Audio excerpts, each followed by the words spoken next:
giving us a nice range and sampling of the kinds of music you do, so that gives us a place to start with. And you really want to try and figure out how to use media, social media or new technologies to get out there a bit more. Yeah. So that's broad, which is great. So now that's our job now, is to help you maybe narrow it down. I have a ton of ideas, and I'm not going to share any of them because I will. But I would like you guys to think about what you might do to help him, knowing what you've read, what you think, and all of that. Well, from what you have written on your profile already, it seems like you're already collaborating with a lot of dancers and artists.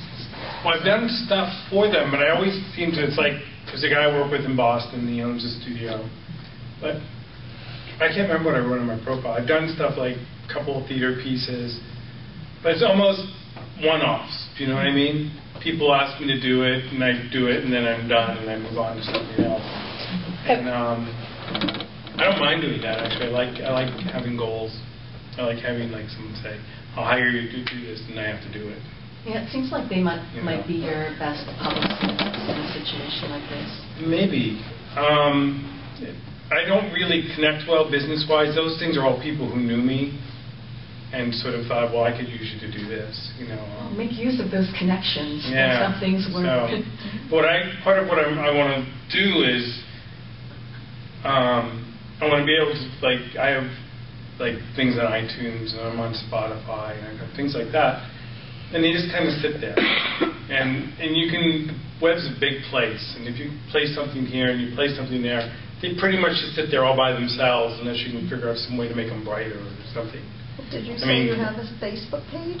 I do. So maybe, you know, maybe your friends can, I mean, I don't know, I don't use Facebook that much, but like she said, those are your connections, right? So maybe I've never learned how to use it though. I mean, I have like a friend who's got 5,000 friends, and I guess I have a couple of problems. One is I don't integrate well with Facebook. I have friends of mine who are on it 8 times a day, you know, and they know how to write and react. And for me to write 2 sentences on Facebook usually takes me like half an hour. I sit there and I'm like, no, I hate that. Do it again. Like, oh, that's stupid. You know. No, you're on the right track. But I want you to back up half a second. Yeah. One of the things that becomes really difficult is you've got a whole bunch of great ideas, and it's good that you're yesing and knowing them. What you're getting closer to is where I'm hoping you're going to go. Is figure out what you really want to do. So don't get into the weeds of the technology yet. Right. That part can be solved if you figure out what you want to do with it. And I don't hear you having figured that out yet. Parts of it. I want to do video with it.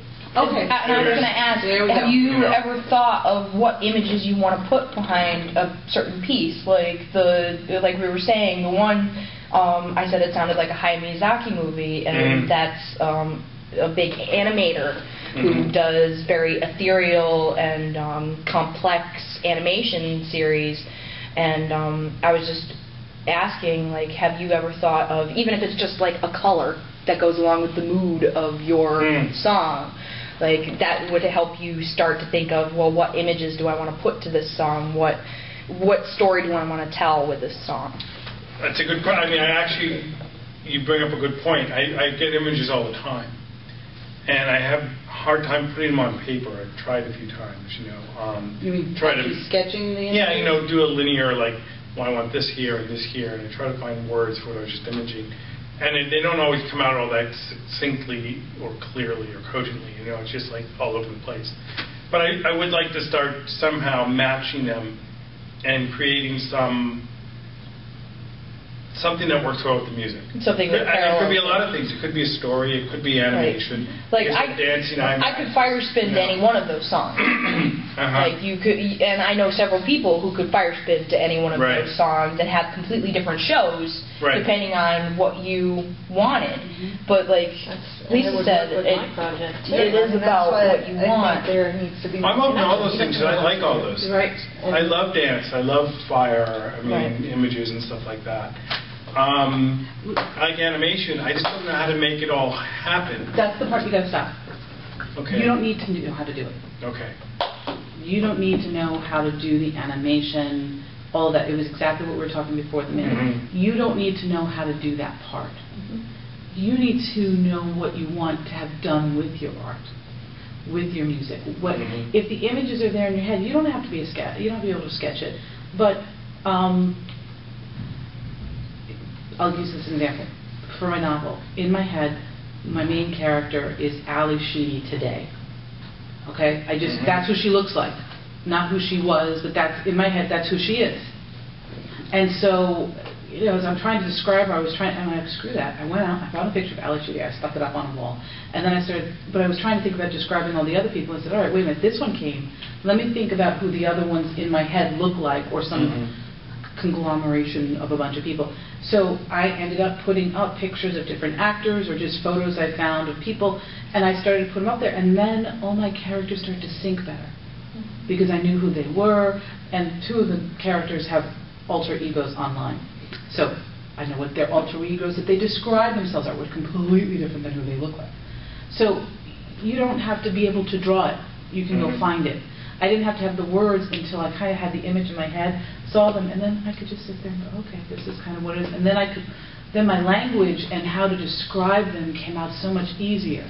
So what I'm trying to say for you is, you get these images and thoughts, then it could be put to dance. If it's color, I thought that was a great idea. You start simple as that.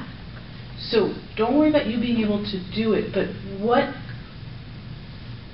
if you had no constraints, and I'll say this to all of you, if you have no constraints on you in terms of the knowledge you need or the funds you need, okay, what would you want to do with your art? What would you want to have done with it? You had all the help in the world. Well, I would probably put stories behind a lot of these. Okay. And I'm thinking of what videos used to be, not what they became. But, an actual story that maybe fits the music. So in some cases. In other cases, it might just be timelines. One of the things you wouldn't know with Junkyard Symphony, the one I said was internet. And I've always thought it would be fun to show the evolution of the internet, or an evolution. At one point I was thinking of Apple products. Show the original Mac, and then just keep moving and moving to get to the iPad.